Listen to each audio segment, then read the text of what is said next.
Hello everyone, good morning, welcome back. आप लोग कैसे हैं? आई होप आप लोग एकदम मस्त होंगे, स्वस्थ होंगे। मैं भी मस्त हूँ। इस समय सुबह के बज रहे थे 6 और हम लोग निकल चुके हमारे गांव के बिल्कुल पास में है पड़ीलन। तो यहाँ हम लोग आते हैं जैसे सावन में दर्शन करने, और या तो ये मलमास जो चल रहा है ना, ये भोले बाबा की मंदिर है, तो यहाँ ज़रूर दर्शन करने आते हैं। कम से कम हमारे घर से 30 से 40 किलोमीटर दूरी पे है, तो यहाँ दर्शन करने हो सकता है जब भी हमें मौका मिलता है तभी आते हैं, पर ज़्यादा तो नहीं, साल में एक बार या 2 बार आते हैं यहाँ।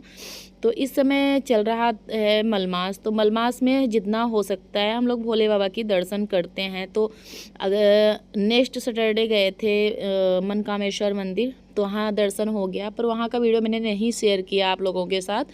और यहाँ मनकामेश्वर यहाँ आ गई पड़ीलन, तो यहाँ से ये देखिए फूल माला लिया, और मेरी देवरानी, मैं और मेरे भांजे और देवरानी की बिटिया, इतने लोग आ गए थे। यहाँ दर्शन करेंगे और सारे अब ऐसे ही स्टार्ट होगा धीमे धीमे करके हर जगह दर्शन करना। इसी बीच मेरे यहाँ खुशियाँ भी आने वाली हैं, वो चलिए शेयर करती हूँ। क्योंकि आज मैं दर्शन जब करने गई थी ना, तभी एक बहुत ही बड़ी खुशखबरी हमें मिली, वो कि मैं जल्दी जल्दी यहाँ से दर्शन करके उसके बाद घर जाती हूँ। अभी चलिए आगे बताती हूँ। तो यहाँ हम फूल माला ले लेते हैं, और 2 मंदिर है यहाँ भोले बाबा की, तो दोनों मंदिर में आगे फूल माला लेके जल लेके आगे चढ़ाएंगे। उसके बाद फिर चलते हैं घर। तो घर चलने के बाद बहुत ही हमें जो होता है ना कि बहुत सुकून मिलता है। और उसके बाद फिर दर्शन तो हम लोगों का वो होता है कि मैं कहीं जाऊँ या ना जाऊँ, पर दर्शन का जब बात आती है ना, तो मंदिर जाना मुझे बहुत ही अच्छा लगता है। और ऐसी में जैसे दोस्ती हो या तो रिलेशन हो, उसमें मैं ये बना के रखी हूँ कि पार्क, किट्टी पार्टी, ये सब एक बार कम ज़्यादा तक मंदिर जाने की कोशिश करती हूँ। कभी कभार जैसे एनिवर्सरी हुई, बर्थडे हुआ, तो वो मैं उसमें मिल के इंजॉय कर लेते हैं। पर ये और कहीं निकलते हैं, अगर बाहर निकलते हैं तो मंदिर के ही भावनाओं से निकलते हैं। कहीं भी घूमने जाना हुआ ना, तो कहीं शिमला या मनाली जाने की कोशिश नहीं करते हैं। हम लोग अगर जाने की कोशिश करते हैं तो हमेशा एक प्लान बनाते हैं कि कहीं दर्शन करने चला जाए, कहीं भी कोई भी मंदिर हो दर्शन करने। या तो जैसे हमारे ग्रुप में भी अगर बात होती है ना, जैसे वैष्णो देवी, तो एक बार हमारे ग्रुप के सब सहेलियां हो आई। अब कभी भी बात होती है तो ये होता है कि चलो खाटू श्याम चला जाए, चलो बालाजी चला जाए, चलो यहाँ चला जाए। बस दर्शन के भाव से हम लोग निकलने की कोशिश करते हैं, कि दर्शन करने के भाव से ऐसे। और उससे क्या होता है कि साथ में रह भी लेंगे और दर्शन भी हो जाएंगे हमारे। तो मैं यही कोशिश करती हूँ कि ज़्यादा तक जितना हो सके पूजा पाठ में ही लगाव बना रहे, और भोले बाबा माता रानी लोग हमें अपने शरण में ऐसे ही आशीर्वाद अपना बनाए रहें, और हमारा मन ना भटकने दे। हम पूजा पाठ इसी तरह से करते रहें, जो कि यही हमारा उद्धार होगा, यहीं से हमारा उद्धार होगा और कुछ भी नहीं। क्योंकि कलयुग में जो ये सारे चीज़ों को करेगा वही सुकूनमयी होगा। तो ये उन्हीं की कृपा होगी, जब वो बुलाएंगे तभी हम लोग आ सकते हैं। बिना बुलावा के कोई कहीं भी नहीं जा सकता है। तो इसलिए अगर आती हूँ तो एक आभार मानती हूँ कि आपने हमें अपने दरबार में बुलाया, इस काबिल समझा, यही मेरे लिए बहुत खुशी की बात है। अन्यथा और क्या ही मांगो आपसे, आपने बुला के अपना दर्शन दे दिया, इससे बड़ी खुशी की बात क्या हो सकती, इससे बड़ा भाग्य और क्या हो सकता है। इस काबिल हमें आपने समझा, आपने बुलाया हमें, हम आपके दर्शन कर लिए, इसी में हम धन्य हो गए। इतना आभार मैं मानती हूँ, और सबको ये करना ही चाहिए। क्योंकि अगर कहीं तो ये ज़रूर करने चाहिए हमें। क्योंकि हमें मन्नत से क्या, अगर जो भोले बाबा माता रानी की जो कृपा रहेगी ना, जो मेरे भाग्य में रहेगा वो आएगा ही आएगा। बस हमें कर्म अपने करते रहने चाहिए, और उनके चरण स्पर्श में रहने चाहिए, उनके छत्र छाया हमारे ऊपर बनी रहे, और क्या चाहिए हमें। क्योंकि हमें उनसे ज़्यादा और कुछ भी नहीं चाहिए। अगर वो अपने दरबार में बुला रहे हैं ना, ये भी बहुत बड़ी बात हुई। क्योंकि लोग को तो यहाँ नसीब ही नहीं होता है, कुछ लोगों का, कि कहीं जा सके, कहीं आ सके। हमें इतना कर रहे हैं वो कृपया है कि हम लोग कहीं आ जा रहे हैं, इतनी ही बहुत बड़ी बात है। उनकी आभार मैं मानती हूँ कि हमें बुलावा भेज रहे हैं, इस काबिल समझ रहे हैं। तो मैं सोचती हूँ इससे ज़्यादा क्या ही है। तो वो मंदिर में दर्शन करके उसके बाद यहाँ आ गई। यहाँ भोले बाबा की शिवलिंग है, तो यहाँ दर्शन करेंगे। और यहाँ ना हर साल मैं आती हूँ तो कुछ न कुछ नया देखने को मिलता है, बहुत ज़्यादा बदलाव हुआ रहता है। इस बार पूरा छावनी, अगले बार भी हुआ था, इस बार थोड़ा सा और चेंज हुआ है। इससे क्या होता है ना कि जैसे जब भक्तगण ज़्यादा बढ़ते हैं ना, पूरा लाइन लगा होता है।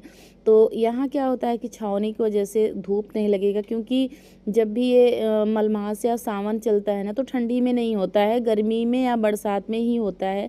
तो यहाँ इतना ज़्यादा भीड़ होता है ना कि ये सावन में भी कांवरिया वाले, ये देखिए अब भी कांवरिया वाले जल लेके आते हैं। तो कांवरिया वाले जब आते हैं ना, तो बहुत लंबी लाइन होती है। तो उससे क्या होता है कि यहाँ लाइन में जब खड़े होते हैं ना, धूप भी रहता है तो चक्कर आने का डर होता है। तो यहाँ पूरा छावनी हो गया है और पंखे भी लगे हुए हैं, तो इसलिए कोई भी दिक्कत यहाँ नहीं होती है। और काफ़ी दुकानें भी बहुत ज़्यादा हैं और हर चीज़ सुविधा भी है यहाँ।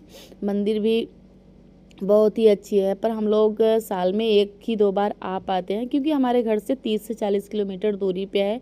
1 घंटे लगते हैं आने में। तो पर होता है ना कि हनुमान मंदिर अक्सर पहुंच जाते हैं, यहाँ बस साल में 1 या 2 बार, कभी कभार हो जाता है कि 3 बार भी आ जाते हैं, या तो जैसे कहीं मन्नत हुआ या तो कुछ हुआ उसमें आ जाते हैं, नहीं तो इतना ही आ पाते हैं।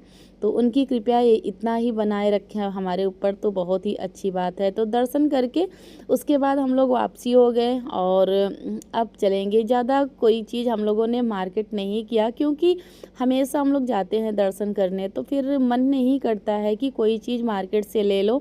अब तो मैं मार्केट वैसे ही भी जाना बंद कर दी, तो मेला की तो बात छोड़िए, वैसे भी क्योंकि हम लोग जैसे अब सोशल मीडिया पे हैं तो मीशो वगैरह से सामान आते ही रहते हैं, तो पर्याप्त हो जाता है। तो इसलिए क्या ही लूँ, मार्केट भी बहुत ज़्यादा अब जाना आना मेरा कम हो गया है। मार्केट तो मैं पूछो तो हमें लगता है कि 6 से 7 महीने हो गए मैं कहीं आज अभी मैं मार्केट ही नहीं गई, क्योंकि कोई चीज़ का ज़रूरत ही नहीं पड़ता। हमारा जो मीशो है, अक्सर हमारा प्रोडक्ट खुद ही आता रहता है काम भर का, तो हमें कुछ किसी चीज़ की ज़रूरत ही नहीं पड़ती बाहर निकलने की। तो इसलिए मैं कभी बाहर इसमें जाती ही नहीं हूँ। तो और मुझे जैसे होता है ना कि अब टाइम ही नहीं मिलता, क्योंकि कहीं ये करो, कहीं वीडियो बनाओ, कहीं घर का काम करो। और मेरे पास इस समय 6 गाय हैं, तो उनकी सेवा करो, तो ऐसे में ही टाइम हमारा निकल जाता है। मैं ना कहीं जा पा रही हूँ, ना आ पा रही हूँ, मार्केट के नाम पे तो बिल्कुल भी नहीं जा रही हूँ कहीं।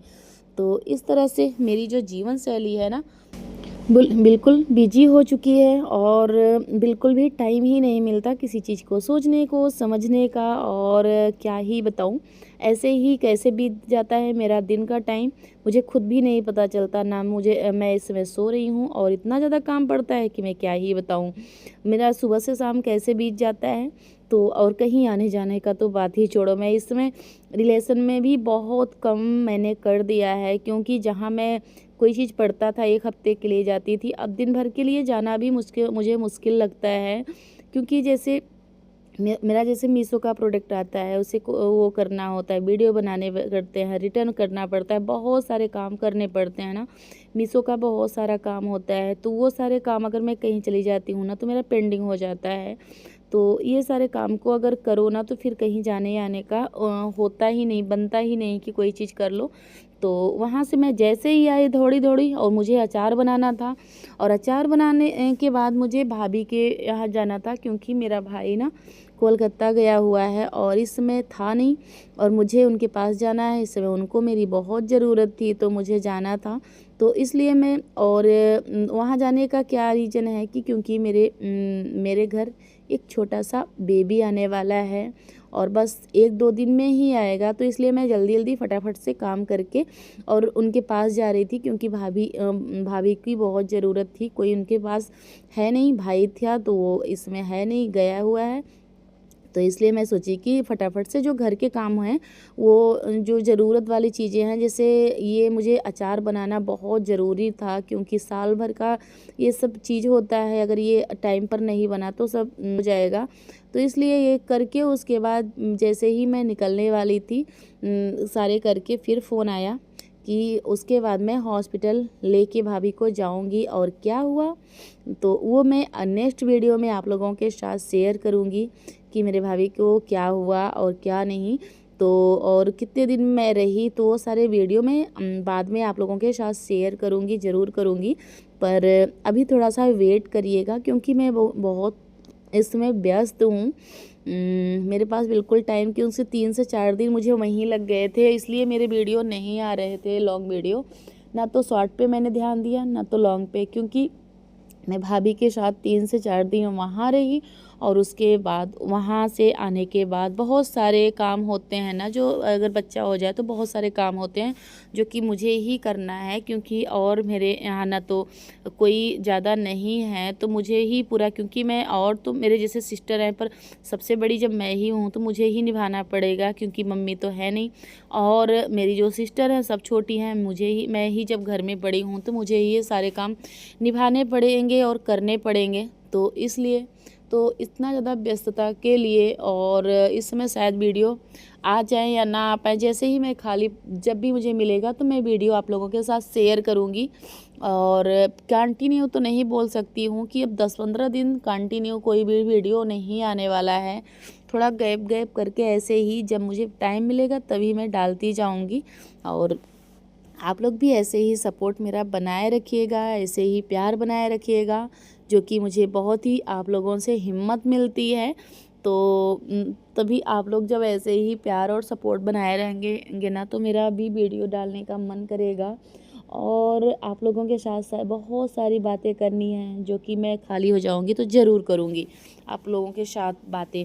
तो यही अपने ब्लॉग का करती हूँ एंड, पसंद आया हो ना तो लाइक करिए, सब्सक्राइब करिए, ज़्यादा से ज़्यादा शेयर करिए।